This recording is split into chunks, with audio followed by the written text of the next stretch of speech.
الحمدللہ رب العالمین والصلاة والسلام علی سید المرسلین اما بعد۔ بہت سے احباب یہ سوال کرتے ہیں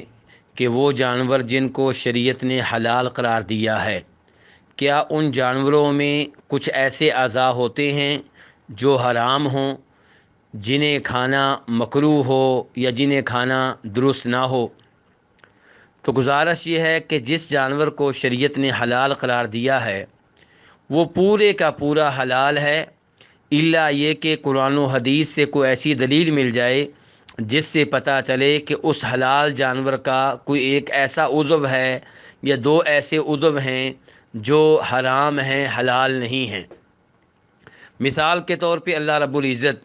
سورہ انعام میں ارشاد فرماتے ہیں، قل لا اجد فيما اوحي الي محرما على طاعم يطعمه الا ان يكون ميتة او دما مسفوحا او لحم خنزير فانه رجس او فسقا اهل لغير الله به۔ یہ سورہ انعام کی آیت نمبر 145 ہے۔ اس سے پتہ چلتا ہے کہ جانور کو جب ذبح کیا جائے تو اس کی رگوں سے جو اس کا خون بہتا ہے وہ بہنے والا خون حرام ہے، وہ خون پینا درست نہیں ہے۔ لیکن حلال جانور کے باقی اعضاء سارے کے سارے حلال ہیں، ان میں کوئی ایسا عضو نہیں ہے جو حرام ہو یا جس کے بارے میں یہ کہا جائے کہ وہ مکروہ ہے۔ ہاں، کسی کی طبیعت نہیں مانتی، کوئی ایسا شخص ہے جسے حلال جانور کے کسی عضو سے، کسی حصے سے گن محسوس ہوتی ہے تو وہ نہ کھائے، اس میں کوئی حرج نہیں ہے۔ لیکن یہ کہنا کہ وہ شریعت کی طرف سے حرام ہے، یہ درست نہیں ہے۔ عام طور پہ لوگوں کو یہ مسئلہ بتایا جاتا ہے کہ حلال جانور کے 7 اعضاء حرام ہیں۔ نمبر 1 پتا، نمبر 2 مثانہ، نمبر 3 مادہ جانور کی شرمگاہ، نمبر 4 نر جانور کی شرمگاہ، نمبر 5 کپورے جنہیں خصیتین بھی کہا جاتا ہے، نمبر 6 غدود گلٹی، اور نمبر 7 بہتا ہوا خون۔ تو ان 7 چیزوں میں سے بہتا ہوا خون حرام ہے، اس میں کوئی شک و شبہ نہیں ہے، کیونکہ اس کا تذکرہ قرآن پاک میں بھی آ گیا۔ لیکن باقی 6 اعضاء کے حرام ہونے کی کوئی ایسی دلیل نہیں ہے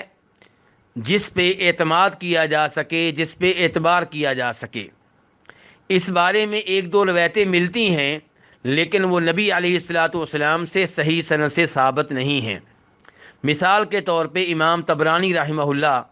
اپنی مشہور و معروف کتاب المعجم الاوسط میں جناب عبداللہ بن عمر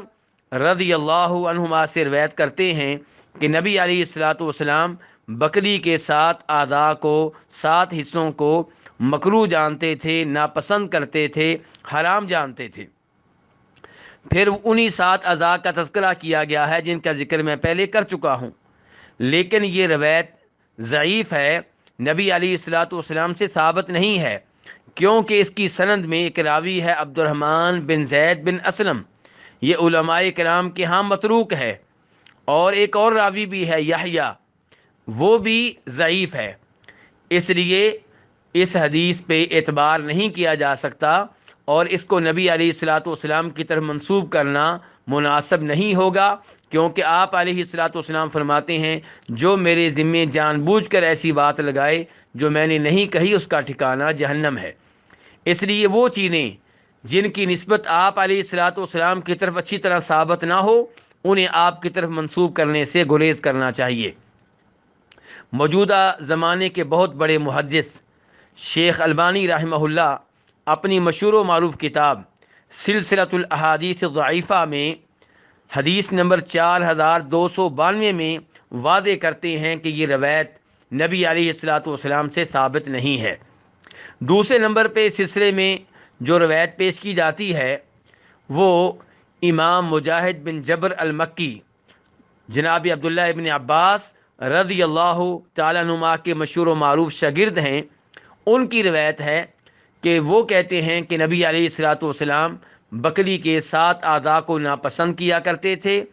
اور پھر انہی 7 اعضاء کا تذکرہ کیا گیا جن کا ذکر میں پہلے کر چکا ہوں۔ لیکن یہ روایت بھی ضعیف ہے، اور اس کی ایک بڑی وجہ یہ ہے کہ مجاہد صحابی نہیں ہے بلکہ تابعی ہیں،